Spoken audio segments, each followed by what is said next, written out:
Biden is recognized for 1 minute. Thank you, Mr. Speaker. I want to thank the Republican leader of Judiciary. He is correct that Republicans were in the majority, brought 2 bills to the floor. And, Mr. Speaker, I'd like to remind you and the others, and even the majority leader, that not one Democrat voted for either of those.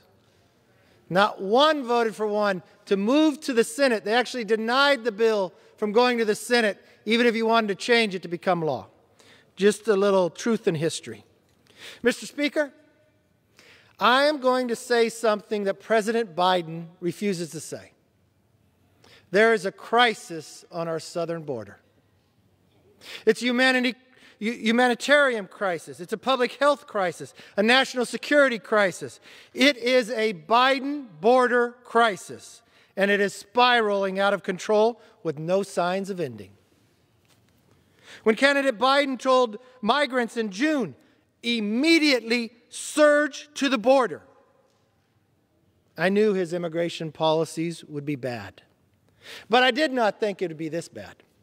I did not think that would mean 13,000 unaccompanied minors in the U.S. custody.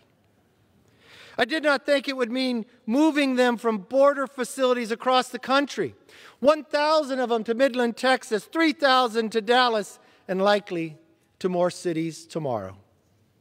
I didn't think the Biden administration would require COVID tests for American citizens entering the country, but not to illegal immigrants. I did not think Biden's own DHS secretary would have to admit that we are, and I quote, on pace to encounter more individuals on the southwest border than we have in the last 20 years, Mr. Speaker. I didn't think I would hear the president of Mexico refer to our President Joe Biden as the migrant president. And I did not think it would only take 2 months to create the worst border crisis in the history of America. But unfortunately, Mr. Speaker, that's exactly what happened. When I visited the border on Monday, one thing was abundantly clear. This crisis, Mr. Speaker, started on midnight, January 20th. It started when President Biden stopped building the wall, even though there are only a few miles left to complete. And when he made that decision, he had to even pay more money to the contractors to break the contract. And when he promised to make all 11 million illegal immigrants citizens. Now, my colleague, Mr. Jimenez of Florida, spoke with a family from Honduras about their journey to the border. He asked them how long the trek was. 22 days, they said. This story of this family is a story we've heard from many, and it's not unique. So you see, thousands decided to cross the border now because of President Biden's promises and policies. They listened to him in June when he said you need to surge the border. As one migrant family recently told Fox News, yes, I listened to the news that they were letting people in. When I was there Monday, I was speaking to the border agents, the American citizens, and the migrants. The number one thing was clear. The crisis at the border is the worst they have ever seen. You see, when we went to El Paso, we toured the new processing facility. We built it under the last administration. It's huge, 98,000 square feet. And when I asked the chief of the border and customs, Chief Chavez said, we built it so large with capacity, we didn't believe it could ever meet capacity. But that day we marked history. That day they hit capacity. 1,040 people, most children, unaccompanied. You know what it meant when you hit capacity? That meant 120 border agents got pulled off the border to protect us to go into the center. That's what a crisis looks like, even if the administration won't say it. We also saw overworked Border Patrol agents in the El Paso facility. I do, Mr. Speaker, I want to thank them. what they're being asked to do is extraordinary. The pressure on them. The pressure from the administration not to allow press to see what's happening. The pressure of overcapacitated of the number of people there. The pressure to do it under a pandemic. That's what a crisis looks like. When we sat and talked to the doctor, the medical unit, he told us it's approximately 10% of every immigrant has COVID. But they're not tested. You see, that's only for American citizens when they re-enter. But they're not tested, and they're sent to other cities. And as many as know here, you could be tested and you're positive, but the person you've been standing around, put into one unit with for a number of days, sleeping very close next to, having to interact the entire time in one unit, closed unit, that you'll come positive in the next 5 days. But that's okay, because you'll be shipped to another city. But that city has been trying to combat this pandemic. Who knows what happens next? And more alarming, the most alarming, Mr. Speaker, was when we were briefed in Monument 3 in El Paso.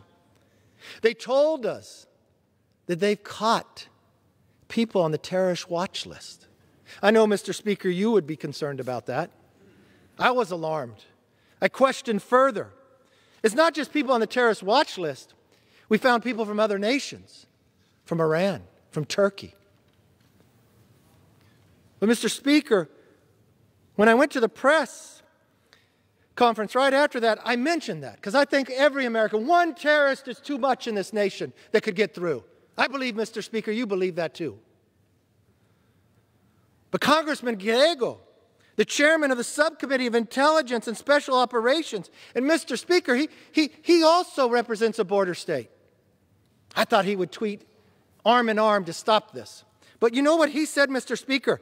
He tweeted on Monday that I was either lying or I was wrong because he hadn't heard anything about it. I believe he even challenged because he had such high clearance because he's on intel. And Congresswoman Escobar, she represents part of El Paso. I thought she would be very concerned too because this is where they're entering, where they caught these people on a terrorist watch list. Not everybody gets put on one. Mr. Speaker, what she said was, I was trying to fuel the division. Fuel the division. Because I just told something that a terrorist was caught coming through. But on Tuesday, Axios confirmed 4 people matching terrorist watch list arrested at the border. 3 from Yemen, Mr. Speaker, and 1 from Serbia. Biden's DHS secretary also confirmed that this indeed happened. I'm not sure if their Twitter account is down or if they've been blocked, but I have not heard an apology or a correction. I know Twitter does that to members of Congress, but I hope they're back on and I will soon get the apology or the acknowledgement of a correction and the respect. If members with security clearance haven't heard about the terrorist threats on the border, I suggest they pay closer attention to the classified briefings. Mr. Speaker, the responsibility for this crisis rests squarely on the shoulders of President Biden. After weeks of claiming they could handle it, his administration is now attempting to blame the growing crisis on the previous president. But nothing could be further from the truth. Words and actions have meanings. And Biden has sent the message that our border is open. So there is no question that President Biden provoked the problem. The question is, how can we stop it? Mr. Speaker, when I was there in El Paso, 150 miles of the wall was supposed to be built. At that midnight on January 20th, 133 miles had been finished. Instead of finishing the project, they stopped. You could go to the ranch where they took down the old barrier because they were going to put the new wall. There's nothing there. It's not just people coming across illegally. Animals move back and forth. So far, the Biden administration and congressional Democrats aren't providing any solutions. Mr. Speaker, we want to solve this problem. That's why I sent a letter to the President 2 weeks ago to sit down. When the President said we should surge immigrants had surged to the border. We understood what he meant. So all those that were seeking asylum automatically got in. COVID or not, no test required. We saw that the Biden administration, which told migrants, we aren't saying don't come, just don't come now. You see, that was from the secretary. Those are really strong words. But Mr. Speaker, what moved me the most was speaking to a border agent. He was a father, spoke to one that was a mother, talking about the unaccompanied children. Told me a story of walking upon a child who was 1-year-old, 3-year-old, and 5-year-old, all holding hands. No one in sight for miles away. No one in sight for miles away. It's remarkable that they got there. But the question was, how many didn't make it? How many didn't make it? How many lives have been lost or abused? Simply because they heard a message. Or you stopped the PACER program. Or you changed from Remain in Mexico. Or you stopped finishing the wall that was almost complete. Mr. Speaker, those who defend the border told me that they've never seen so much fentanyl as they had in the last month. They've never seen the tactics that were used of storming the wall all at once. Just in this one small section, if you looked, it would just go a number of blocks. 100 to 200 people a night are apprehended. We saw that last week with the Democrats' so-called COVID relief bill, $22 billion in health care subsidies that illegal immigrants are eligible for. Another clear message. But $0 are dedicated to helping the men and women patrolling the border. And Mr. Speaker, they need the help. They're stretched so thin. They're stretched so thin in the middle of COVID, where they're dealing with something where they're not even testing for COVID, but they have to interact. This new facility, 98,000 square feet. It is a beautiful facility. New. Already met capacity for the first time in history with the new administration. But if you looked across into the parking lot, the dirt parking lot, where the border agents have to park, they were moving their cars, you see. They had to put up tents because the surge is so great. You see, they listened to the words of candidate Biden, and they watched the actions of President Biden. But there's no new money. I know that COVID bill was the largest, well, shouldn't call it COVID, it's less than 9% for it. But Mr. Speaker, do you realize in that bill, prisoners will get more money than the Border Patrol?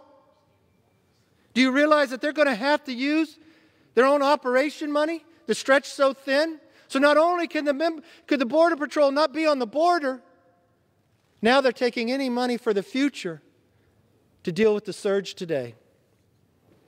The American people deserve leaders who will work with the seriousness of purpose what this crisis requires.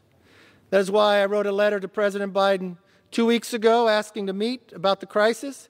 Since then, the crisis has only gotten worse, but unfortunately the President still hasn't responded.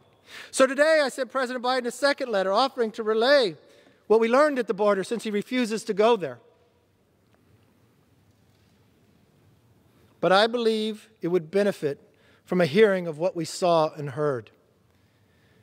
Mr. Speaker, if the President won't go there, and the President puts orders to deny the press from learning so the American people can't know, I think it would behoove him to hear from the people who are there. I also introduced 5 solutions based on the information from our trip. All of them are rooted in the basic idea that we are both a nation of immigrants and a nation of laws. Mr. Speaker, I know you're proud of your heritage, and I'm proud of mine like every single American. I know how many of us come from immigrant families. I know when you walk into my office, which you have been, Mr. Speaker, you will look on my wall. You will see the documents of Ellis Island.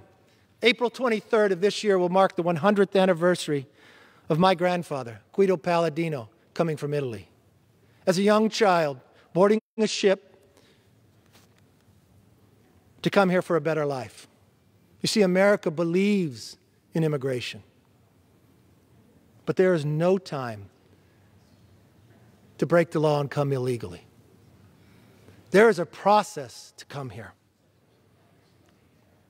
If we implement now, these common sense solutions would help to stop the border crisis. Mr. Speaker, as I said early, the Biden border crisis is a humanitarian, health, and national security crisis, and it's deteriorating quickly. To protect our citizens from further harm, our government must send a clear and united message to the citizens of Mexico and Central America. That message is simple. There is never a right time to break the law and enter the United States illegally. The time for delay, denial, and distraction is over. Mr. Speaker, I know you care about this issue. I know you care about what's happening at the border. Mr. Speaker, I ask you, convey that to the President. If he cares as much as you, he would travel there. I know it's tough to travel, but when you have Air Force One, and I know he's got a schedule, it's not far to fly to the border. His own secretary has said this is the worst it's been in 20 years. Mr. Speaker, there's not one law that has passed here that created that crisis. Mr. Speaker, it's to all your constituents and all those in America. There's been terrorists who have caught. There are children walking in the desert by themselves. There are cartels making a fortune off the parts and disadvantaging of America. We're in the middle of a pandemic where people are not being tested but shipped to other cities. This isn't political, Mr. Speaker. This is about this nation. Join with us on our letter. Let's solve this problem together. And I yield back, Mr. Speaker.